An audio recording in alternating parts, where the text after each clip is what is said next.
ትግራይ ተረዲዎም ሓደገኛነት ኩናት አጥያም ዝፈልጡ አዘዝ ሰራዊት ትግራይ ንሰላም ደውኢሎም እምቢ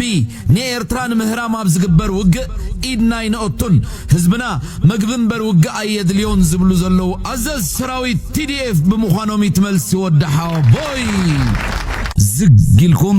ምስውነኩም ናሐወስኩም ከተስተንትንዎ ድማ ናባኹም ከሓድጎይ አብዞም አጋንንት ሰፍሩዋን ዝመርሑዋን ሀገር ዝነብር ምሁር ማጻ እንታይ ተፈጽሞ መልስ ተዋይቦም ኣብ ዝዋደው ትግራይ ወረዳ ራያ አላማጣ ኣብ ልዕሊ ሓይልታት ትግራይ ዝተፈጸመ መጥቃዕቲ ድሮንን ናብ ልዕሊ ህይወት ሰብን ቤት ትምህርትን ጉዳት አውሪዶም BBC ካብ ወታደራዊ ሰላም ከመይ ጽንሑ ክብራት ተኸታተልቲ ንኹልኩም ኤርትራውያን ተጋሩና ሓትና በብዘለኹም ወሰናም ራህዋን እንዳተመነኹልኩም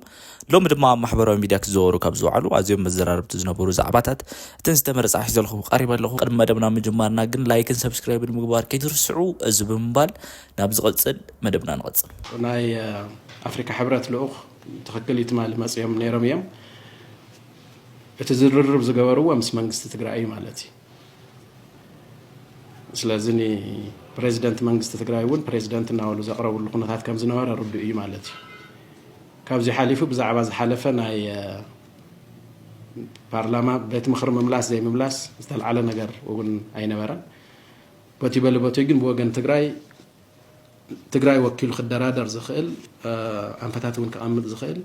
በቤት ምክር ዝተመለሰ ስሩዕ ዝኾነ መንግስት ወን ስለ ዝኾነ መዛ አካል እዚ ተዝርርብ ዝግበር ዘሎ ዝብል ምርዳ አገዳሲ ዝኸውን ዝብል ማለት እዩ ዘለና ማለት በወገን ትግራይ ወን ቁዋምና መንግስት ተመሊሰሎ ስሩዕ መንግስት ለና ዝግበር ዝኾነ ይኹን ዓይነት ሰላማዊ ድርድር ምስ መንግስት ክኸውን ክኽእል ኣለዎ እቲ ተጀሚሩ ዘሎ መንቀሳቀስ ወን ምስ መንግስቲ ምዝርራባት ይቅጽል ኣሎ ይጅምር ወን ኣሎ ተጠናኺሩ ክቅጽል ናይ ምግባር ጉዳይ እዩ ዝኸውን ዘሎ ማለት እዩ ካብዚ ሓሊፉ ምስ ተም ተወኪሎም መጽኦም ዘለው መራሒ after ዝሓለፈ ናይ ፕሪቶሪያ ድርድር ግዜ ተፈላለዩ ሓሳባት ይለዓሉ እዮም ማለት እዩ ውልቀ ሰባት ከከም ባህሪቶም ንናይ ባዕሎም ራእያታት ክህልዎም ይኽእል ይኸውን እዩ በዋናነት ግን ከም ውልቀ ሰብ ዘይኮናስ ከም ናይ አፍሪካ ሕብረት ተወካሊ ጌርና ኢና ክንወስዶም ዘለና ማለት እዩ ንሳቶም ከቅርብዎ ዝኽእሉ ዝተፈላለዩ ሓሳባት ክህሉ ይኽእል እዩ በወገን ትግራይ በወገን መንግስት ትግራይ ክኸውን ዘለዎ ግን ተንትኽክለኛ ናይ ትግራይ ቦታታት እንታየን ከመየን ረብሓ ትግራይ አበየን ዘለዋ እንታይን ክግበር ዘለዋ ዘለደወን ቀያሕት መስመራትና እንታይን ይሉ ቅሪቡ ናይ ምድርዳር ናይ ምክታዕ ረብሓው ናይ ምርግጋጽ ኩነታት ከዓ ናይ መንግስት ትግራይ ክኸውን ዝኽእል ማለት እዩ ስለዚህ ብዝተፈላለየ መልክዑ ዝተፈላለየ ራእያታት ይኹን መንፈሳት ክነብሮም ይኽእል እዩ ተሃዚ ከም ንኻልኣይ ግዜ ተወኪሎም መጽኦም ዘለው ግን ናይ አፍሪካ ሕብረት ውክልና ወን ናይ ዲፕሎማሲክ ማሕበረሰብ ወን ድጋፍ ዘለዎ ወን ስለዝኾነ ተኻሊ ገዲፍና ኣብቲ ናይ ህዝብ ዘሎ ሰላማዊ ድርድር ትኹረት ጌርና ንኸደሉ ኩነታት ምፍጣር እዩ ዝበለጸ ክኸውን ዝኽእል ንትግራይ ዝብል ሙሳ ደገዳሲ እዩ ዝብል ኣለኒ ማለት እዩ እቲ ኻሊ ህዝብ ወን ብግልጽ ክንሪኦ ዘለና ነገር እንታይ እዩ ኢልና እንተወሲድና ሰላማዊ ድርድር ማለት አካል ናይ ቃልስና ክንሕይሊና ሲዕርና እዮም ክንወጽኢና ታንት ነገር አነ ፉሲላ ዝሪአ ተንብብዋ ወይ ደጋጊምኩም ተውግዕዋ ግን ድሕሪ ሓርነት ድሕሪ ጸላእቲ ብተስዓሩ ሃገር ክንከውኒና ህዝቢ ኢዱ ስኖ አትሩሩሉ ርገጽሉ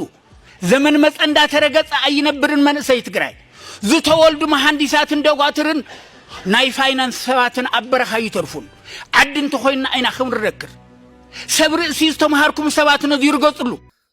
ሰላም ከመይኹም ደህና ዲኹም አነ እግዚአብሔር ይመስገን ደህና ብዛዕባታ ናይ ድሮን አታክ ወይ ድማ ናይ ድሮን መጥቃዕቲ ናይ ስርዓት ብልጽግና ሓደ ሰባት ይጥቀሙላሉ ማለት ክንዱ ለአክል በቃ ማለት ቶም ካብ ሁሉ ካፍቲ ናይ ብልጽግና ስርዓት ብላዕልስ ቶም ናትናን ውሎም ወይ ድማ ተጋሩ ኢልና ሓሶም ግን ከዓ ንትግራይ ክሸጥዋ ዝደራደር ዘለው ብቅርሺ ህዝብ ትግራይ ዝሸጥዎ ዘለው ባንዳታት ኢልና ንጽውዖም ለለና ኣብ አዲስ አበባ ለለው ናይ ብልጽግና ሱርዓት ሓሽከራት ዝኾኑ ጋዜጠኛታት አክቲቪስታት ብዙሕ ነገር ይጥቀሙላሉ ማለት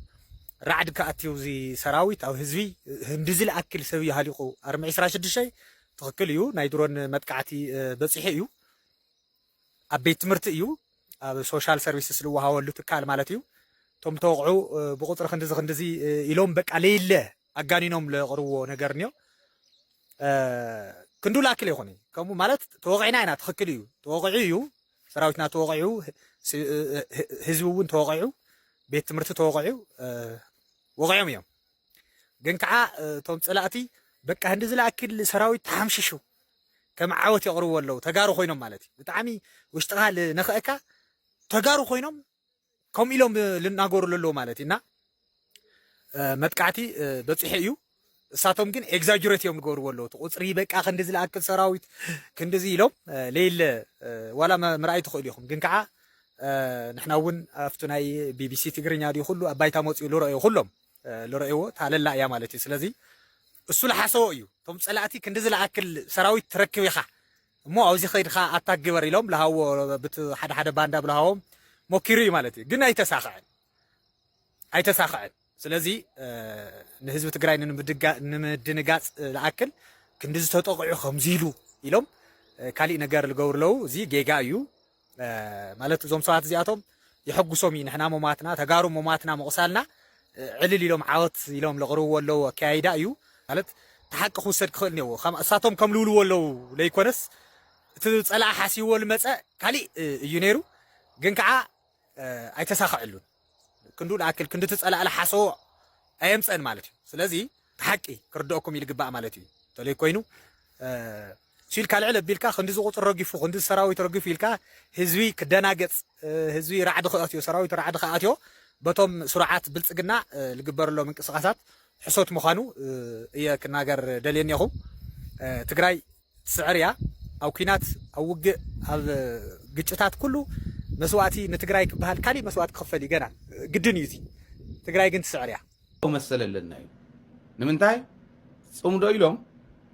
ኣዘዝ ሰራዊትን መራሕቲ ዞባ ንእሶን ዓፈን ናብ ገሎሞ ኸዳ ስለ ዝመፁ ምስ ኣዘዝቲ ሰራዊት ሰሜን ምብራቕ ትግራይን ምስ መራሒ ወረዳ ኣይምን ዞባ ምብራቕ ትግራይን ኣመሓዳር ዞባ ምብራቕ ትግራይን ኣብኡ ዘለዎም መሓደርትን ኣዘዝ ሰራዊትን ምስ ናይ ኤርትራ ተዝበልኩኹም ኣብ ገሎሞ ኸዳ ስለ ዝሰራኸቡ በቃ ሕጂ ላዕላውነትና ተጣሒሱ ኣትዮም ስለ ዝኾኑ ላዕላውነትና ስለ ዝተሓሱና ኤርትራ ሙሉእ ብሙሉእ ልሕስ ክነብላ ኢሉ ሙሉእ ብሙሉእ ልሕስ ክነብላ ንኤርትራ ሕጋዊ ስልጣን ኣለና ኢሉ ሕጋዊ መሰል ኣለና ኢሉ ኣየናይ ኤርትራዊ እዩ ክፀንሐካ ሕዚ ማለት ብጋንኡ ናብኡ እንታይ ኣተኻ እናሃለኻ ኣዲስ ኣበባ እናሃለኻ ከጥፍኣካ ዝደሊ እምበር ዓሻ ድዩ ኤርትራውስ ክልሕሰካ እየ መፅአ እናበሎ እናሃለዎ ብባጫ እንዳነገሮ ብስሎማን ደደፈ እንዳነገሮ ክንመፀኩም ኢና ሕጋዊ መሰል ኣለና በቃ ክንልሕሰኩም ኢና እንዳበልዎም ኣብኡ እናሃለኻ ኢና እምበኣር ክነጥፍኣካ ኢሉ ዘይመፅእ ኤርትራዊ መን ይኽእሉ ኤርትራ ናብ ትግራይ ኣትያ ብልና ኣለዉ ሕዚ ታንክታት ኣትያ ካሊእ እትያ ወያነ እውን ታንክታቱ ናብ ደቡብ ትግራይ ይቕርብ ኣሎ ደቡብ ትግራይ ድፋዕ ይኩዕቶ ኣሎ ይብሎ መክልሕሰካ እየ እንዳበልካ እየ ድኣ ሞንታ ክብለካ እሱ ጥራሕ ኣይኮነን ኣብዪ ኣሕመድ ሪኢኹሞ ባሕሪ ነጋሽ ኢሉ ወተኣምራት ኮይ ከም ዝበለ ውድቀት የለን ባይዘወይ ዝፅሑፎ ስኢኑ እምበር ባሕሪ ነጋሽ ናይ ኤርትራ ናይ ኦሮሞ እዩ እንደም ናይ ኢትዮጵያ እውን ኣይኮነን ናይ ኦሮሞ እዩ ዶሪ ዝበሃል ኦሮሞ እዮም መሓዲርዎም ቦረና ዝበሃል ካብ ዝበሃል ዝኸዱ በሮንቱ ዝበሃል ቦታ ዝመስረቱ ኦሮሞ እዮም ስለዚ ኤርትራ ኦሮሞ እያ ኢልዋ ኢትዮጵያ ብሙልኣ ኦሮሞ እያ እዩ ዝብለካ ዘሎ ከም ዝበለ ጉዳጉድ የለን ከም ዝበሉ ውዱቃት ደናቁር እዮም ሕጂ ሪኢኹም ኤርትራ ከም ዘለዎ ካብ ህፃን እስካዕ ሽማግለ እዚኣ ተነጊራቶ ዝግፈፍ እውን የለን ባዕልቶ ገፊፍ ዝመፅእ ግፈፉን እንደበጃኹም ዝብል እዩ ውሰድኑ እንደበጃኹም ዝብል እዩ እቲ ሕዚ ንኸፍሎ ዘለና መስዋዕትነት ስለ ዘይብልና ኣይኮነን ዋሞ ታድሮ እንተወረደትከ እንታይ እዩ ፀገም ዝመፅእ ኣባና ኣብ ባዕልና መፅያ እንድያ ትወቅዕ ዘላ ክበሃል ይከኣል እዩ እዚ መልሲ የብለይን ኣነ ትመፀለይ ተቓለን ኣብ መሬትና ክትመፅእ ከላ ክትውቃዕ ኣለዋ ኢለ እየ ኣነ ነዚዩ ቤት ምክሪ ትግራይ ከውፅእ ይኽእል ዶ ኣዋጅ ኢለ ሰብ ሞያ ሕጊ ሓቲተ ከውፅእ ይኽእል እዩ ኤክስትራ ኮንስቲቱሽናል ዝኾነ ናይ ህልውና ሕቶ ክመፅእ ከሎ ህዝቢ ናይ ህልውና ሕቶ ክመፅእ ከሎ ነቲ ናይ ህልውና ሕቶ ክምልስ ዝኽእል እቲ መንግስቲ እዩ ሰላምን ፀጥታን ናይ ትግራይ ክሕሉ ዝኽእል መንግስቲ ትግራይ ስለዚህ እንታይ ክገብር ኣለዎ ኣዋጅ ክእውጅ ኣለዎ ድሮን ትኹን ናይ ምን ኣየር ብሰማይ ትግራይ ክትሓልፍ የብላን ድሕንነትና ናይ ኢትዮጵያኹም ዝበላ ብዝረኣየሉ ብፍላይ ዘናይ ሚሊተር ማለት እዩ ራዳር ስለ ዝሕዘን እዚ ብዘለሉ ኣብ ዘለሉ ክኸውን የብሉን ክመፅእ የብለን ድሮን ትበሃል ብፍላይ ኣየርስ ያው ንምፍላይ እውን ቀሊል እዩ ራዳር ብቐሊሉ ድሮን ግን እንተኣትያ ክትውቃዕ ኣለዋ ዝብል እንተወሲኑ ኢትዮጵያ ንትግራይ ተቕርቦ ነገር እስካዕ ዘየለ ምህርቲ ክርእየ ይብለና ንመቸም ከም ዓሚ ዝህበና ባጀት የለ ዝህበና ዘርኢ የለ ዝህበና መዳበርያ የለ ኣብ ከምዚ ኩነታት ኮይኑ ምንም ዘቕርበልካ ዘይብሉ ድሮን ናባና ካሜራ ሒዛ እውን ክትመፅእ ይትኽእል እዚ ክግበር ይኽእል እዩ ዝብል ስለ ዝሓስብ ንምንታይ እዩ ዘይተመለሰላ ይብል ከዘይ ኮይኑ ዝኩሉ ሓይሊ መሪሕነቱ ከተመዓራሪ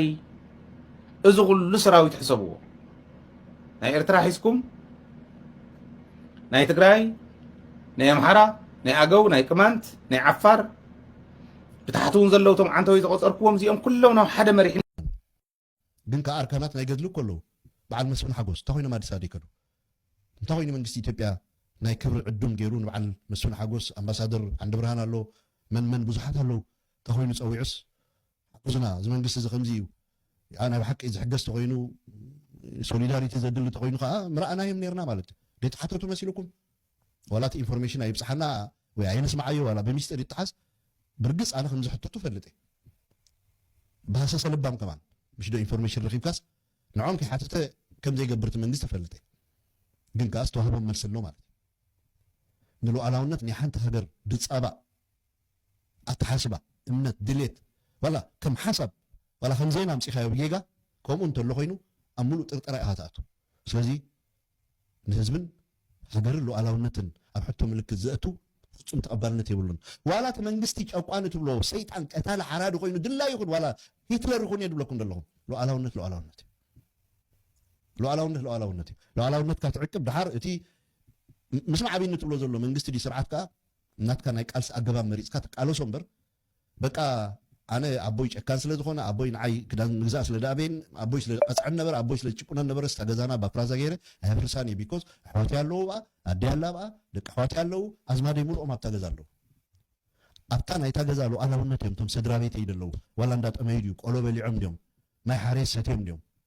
كده عريق عمدهم قد تجازا سأتلو أنا ونتهم سأتها مثل ليهم لازم نبوي تقالي سنة منور مرسو نبوي بحديديو بشماغلديو باتي بهالخاز وفكرو نبغى مينكا كم زيت ميكا كم زجبر الكات تجبر مبر أبوها سلز بدل لك كايل كاجن تجزع عنده فريسكا أبرسيهم هادش كم تقول لا يتجبرني خا لو على ونت بخنزي يسترقم هذي إذا مسازي ما بزودو سلد قوس يوم الجورو كرابو جنزب كره بخيدو مالو هبوم بحنيهم أتي بعابي قات أراد كيلو زلو ما أزبونه من قصة ما نه بروباغندا سلد كمالهم لكهم تسمع أخوات تريديو يبرجين حمدو ማዕከላዊ ኮሚቴ አባልና የውጭ ጉዳይ ኃላፊ አቶ እከለ ኢትዮጵያ የባህር በር እንደሚገባት በአጽንኦት ካለው አጽንኦት ይበቃል በአጽንኦት ገለጹ ኢትዮጵያ እንደዚህ ሚሊዮን ህዝብ ሒዛስ ወደብ ክትክልከል ነውሪ ኢሎምሲ በጽንዓት በቃ ውሽጡ ተቆርቂሩስ ገሊጾም ይሉ ጅን ህዝብ ኢትዮጵያ ንግር ወደሎ ነዝወድ ከብዲ ሂቦም አድርሮም ክትፈብሊዖም ገለ ሓንቲ ሸርሙጣ ምስ ሕዲሮም ክሰብዎም ህዝብ ኢትዮጵያ ግን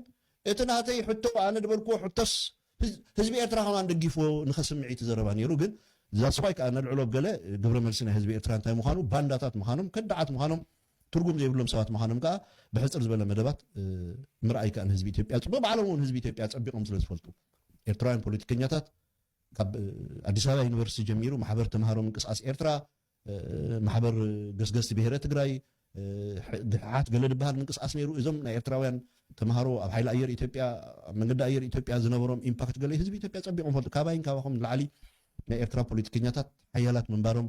ደጋጊሞም ገልፅዎን በዓል ግርማ ኣስመሮም ናይ ጊዮርጊስ ተፃወቱ ነበሩ ድሓር እቶም ፌመስ ኣብ ዓለም ፍሉጣት ናይ ዲፕሎማሲን ናይ ኣምባሳደራትን ዝኾኑ ጀጋኑ ኤርትራውያን ምዃኖም ኢትዮጵያን ኣፀቢቆም ፈልጥዮም በዚኦም ከዓ ህዝቢ ኤርትራ ከም ዘይውከል ከዓ ኣፀቢቆም ፈልጥዮም ግን ነዚ ከዓ ሃይላይት ምግባሩ ኣይፅላእን እዩ ግን ከም ኣጀንዳ ኩሉ ግዜ ኣብኡ ሕጊግ ምባል ስጋኣት ከም ዘሎ ይመስል ኣብ ሰዓት እዚ ወላ ሓንቲ ስጋኣት የለን ሃገርና ኤርትራ ኣብ ፅቡቅ ኩነታት ኣላ ተሪፉና ዘሎ ፅምዶ ዝወስዶ ስጉምቲ እዩ زمعلت زين دانو حن تخيدو زي زين دامت تخيدو جن اتي بتصمدو تواديدو زلو حساب النحوارو نت فيدرال منجستي كاب 4 كيلو حقيقو زدربي وتدراو سقمتكن ابقربا وتدراو سقمتكن ابقربا مجمارو ما يترفن ساتم صبي ودلو اتنت منجست زقمن دخل حيلي ناي دبلوماسي سرح ناي لوبي سرح سرحلو نسو امچرشا ديعوت قينو انفتني ابدما ابتا اورومومان نابعد صقع اندحر كوينو ايثيوبيا ناي مدحان سغمتي حلافنت اللوم توم عطقات حيلتات تفطيرمو زلو كوردينيشن دما ناو زوسديو ስለዚህ ትጽቢትና حسابنا ناي مچرشا دي صمدو مش دخفرس ابتزلعلو ابتزنبرو حيلي كاو بزوسخ ملكو خيدالو تمالب شررينا تراي تاريخ دما مسكرنا يزيو فدرال منجستي صاف حجي حبريتا يقربت ريقمو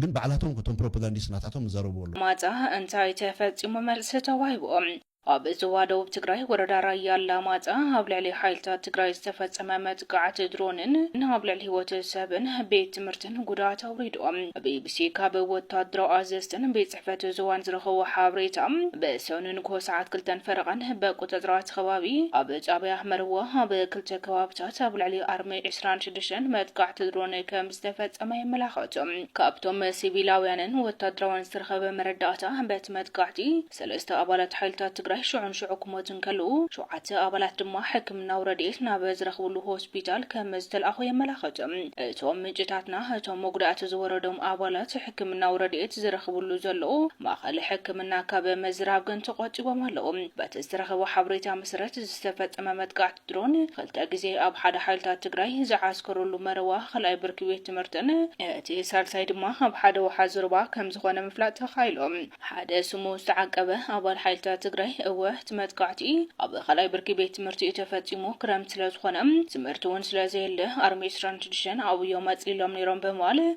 توم قدات أولاد سراوت كم زخونا ركاكتهم باتي متقعتي كنديز أخلو خمس موتو جناينات سران كاب بحر دار حان تدرون نقوة العلا خمس خدت فليتنا كيسرات بقات تايا دبدبا 4 جزي دبدبا يلوم توتا درو منجي حانتي أكان جوز عين تدرون تركي 4 بومبا 5 دبدبت حابيروم وجيتاوي بزبل جمجم خليت درون كاب بحر دار تلعلا دبدبا كم زكايدتن سالسيت دما وينغلونغ زعينتا درون تشاينا كاب دبر زيتي بشوبتو تلعلا مزقات 5 فزمت حابيروم أم حدار وردا رايا لاماتا هاتو دانيل تمرات كن تمتقعتي هاولع لسلمان سوات زنصاصر كم زخونن بيت مرت كم زعنون تزاريوم نسو حدا سرماو نباري بيت متقعت 5 قتلن كالوت 4 دما هاكلا غدات كم زوردم تزاريوم تادرون هم بسرمان سواتيا غدات اوريدام حدا بيت مرتي اي دما نبرتي اماي زقد حليا متقعت فصيما برك زبل قوسيلوم حدا دما شعون مويتو كبل غليصوم تادرون 3 غزي تملالسا متقعت 5 فصمتن كلتا غزي ابو خلاي برك بيت مرت مروا حدا غزي دما ابو حازروا متقعتي فصيما يلوم ابتي كبابي حيال سنباده 5 فتره زاربت حلافي باتمت قاعت قدات وردم 4 بلكع ابينا هوسبيتال كمسل اخو كزارب ايدلن اتمت قاعت درون استفصملو خبابي طابع مروا كبالا ما 50 كيلومتر نعفت معراب زرحق كينو قولا بحر زلو كباب كمسخنم كابتي حلاف زرخبني حبريت ملختم ابزي قولا اكبابي بفلاي دما اب مواسنت تግራይና محران زركب واجاز بحال كبابي تدغاغام متقعتن كبيد ازوارن كفصمه كمز صنح خاصو بأنفت قبو رايا لاماتا بخلتي وغن كبير وتادرا متخابن مدلاون كمزلو BBC كاب وتادران سيبيلاون منجتات زرخبو من حبريته ملاخاتم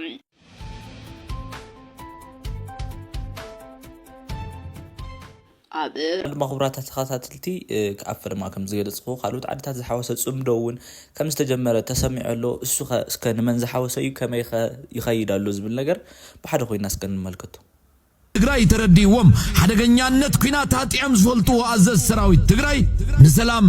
ደው ኢሎም እምቢ ንኤርትራን ምህራም ኣብ ዝግበር ውግእ ኢድና ይነኦቱን ህዝብና መግብንበር ውግእ ኣየድልዮን ዝብሉ ዘለው አዘዝ ሰራዊት TDF ብምዃኖም ይትመልስ ይወድሓ ቦይ ዝግልኩም ምስውነኩም ናሐወስኩም ከተስተንትንዎ ድማ ናባኹም ከሓድጎ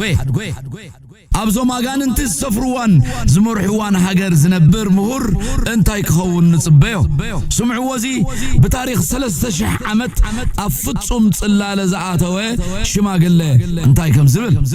سمعوا مس أملاخ تباسه እኛ ሀገር ላይ መሆኗ ገነት የተረጋገጠ ነው እና ስለዚህ ቀጥሎም ደግሞ መጽሐፈ አዳም የሚባል አዳም ገነት አብ ሀገርና መኳና ዝተረጋገጸይ ቀጥሉ ድማ መጽሐፍ አዳም ዝባሃል አዳም በመጀመሪያ ዝተፈጥረሉ ኣብዚ ኢትዮጵያ ወላ ካብ ሐመድ ይኹን እምበር ናይ ኢትዮጵያ ሐመድ ከመይ እንተልካኒ ኣብ መጽሐፍ ሄኖክ ኤልዳ ኣብ ዝተባሃለ ቦታ እዩ ፈጢሩዎና አዳም ይብል ኣብ ጎጃም ዳሞት ኣብ ዝባሃል ዙርያ ማለት እዩ ብዙሕቲ መረጋገጽ አዳም አብዝ خمس نبره نوح كمان ابز حتى فاسيل لسرحو بيت منقست ابز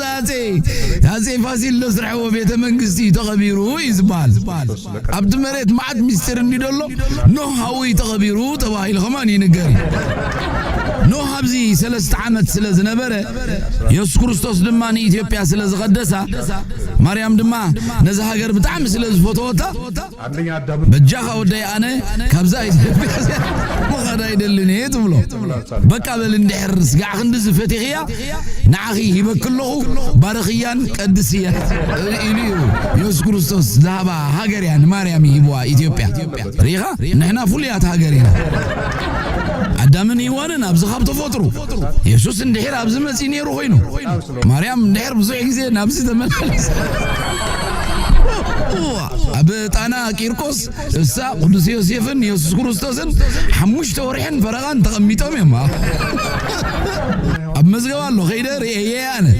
سلسلة زغلوا النهلا ولا تابوت كمان كله تعسرت تزازات نود سب زتوا هذا زغلوا كوفليات هاجر يقرنايو እና ይሄ ሁሉ ነገር ያለበት ታቦቱ ያለበት አስርቱ ትእዛዝ የተሰጠው ለሰው ልጅ ይሄ ሁሉ ልዩ አገር ያረጋናል أنا معاد صلولات معاد وففير إيمو كمز سبعي زيروز نتسأل ريف اللتن كاب كمز استولد أبي أحمد سي إذا بتعي وضلو نايتسأل للشاف من شو خبي مخانو لتفقنا رو تبلو بلو نفتح كنيا قدس مصحف دما انتايلو نظم كمزيوم عينت سبع سلطانن شما من تومن دقف تومن انتايلو خمس نبي تملكوتو ازوم دمدم ناچنوم فين زبل زلو مسافنت ኢትዮጵያ በዓል ጻድቃን ጌታቸው ጁላ ሬድዋንን ካልኦትን በመስተን ጫትን በሀብትን ብልጭልጭን ዘጌጹ መሆኑን ፍሎቲ ወድ በሻሻውን እንተሆነ ዘረኸ ጽነት ኩናት እንዳወጀ زرو خبازح قالوا زحل فقنيات كم زمرعوه تفلطدو نزي نايز ولعه خنتات بتغس مصحف قدوس نملكوتو قال بقالكم بولكم نغوسا ولعه زخونه مسافنتا دما كبلعن كستيون زحادرو هاجر ويلا مصحف مكبب 10 شدشت نابا هاجر يدما كملسكم بريزيدنت هاجري كابز تمهرون زسلطانون سدرا توليدو خبقع نصغان كبرن سدراو تنتينو لعلو 3 عامتا تابصادف سفر نبي مرحيا ኤርትራ مسافنتا دما ازوم زرايهم كوينوم موائل هيوتهم بقدلن مكران تساحلو حيل زدلبومو غبو زي تحوسا بدم زمصت قراس قچا بليعم مسزبوم زحادرو دما مسافنتي ኤርትራ ስለዚህ እንደገና ناب مصحف مخبب تغس 10 شوعته انتاي لي يغلصوم نره نغوسا ود خبرات زغونه مسافنتا دما نمسكار زي كونس حيل غرخبو بغبو غزي زبلعو هاجر برختيا مخبب 10 شوعته اتم سبات تنبيت مصحف قدوس زتكبرلو زلو موائل كم زلنا تستوعلو دو اللهم ሎሚ زعبين أبصارن قداي سلزلنا بزعبا إذا هدش دش تبل زلا إثيوبيا كابزن لعلي أي خزارة بني أبز مت فيديو تاتيجن أزي سفيح زرزرات ملسن بعبيد ما مستيرات سراوي تبلتجنا بلعل حزب تجراي فتصمو جبن كقالع مغنياتو أب كل دفعات باكل تاريخي بزحزكو سندات سلزلو وإيلز فلتو تاريخ زي طلقوي سراوي تكعللو كومي أبز مت فيديو تاتي الرغبنا لو مجن كلا عبيز بلا مدب سلزلونا نزب السرات لما كيك قاطنو لي تخيله نام مدبي سقر نزي نمشطان كراين دلوز خونه نايب ابي احمد بلع ودخ نغدمي تامسوو اذنو دغفو كي هدم حزو بغال زي كونه بغبر نهبو ملسلونا واحد بلا ما قشالنا او دما بزح حزب حزبن اغايشن تصبينا نايلوم صمدو فلي دغبروغن بزي كاتوم كاب تግራይ مصيوم نازلو اغايش كاب ኤርትራ نوسدوم كاب اسمرا نوسدوم اغايشون كلنا ስለዚህ ተዋደስን አይታጎስን ብስራትን ምዃን ካብ ስክሪን ብንጽ የለን ንግድና መገሻና ባርክስ ኩብራት ተከታተልትን ሎም ዝብልኮ መደባት ነዚ መስል ነይሮም ድሕር ዳእት ሓበሬታ ፎቲኹሞ ላይክን ሰብስክራይብ ምግባር ኣይትረስዑ ዝምምባል ወጻሊ መደብና እስካ ንራኸብ ሰላም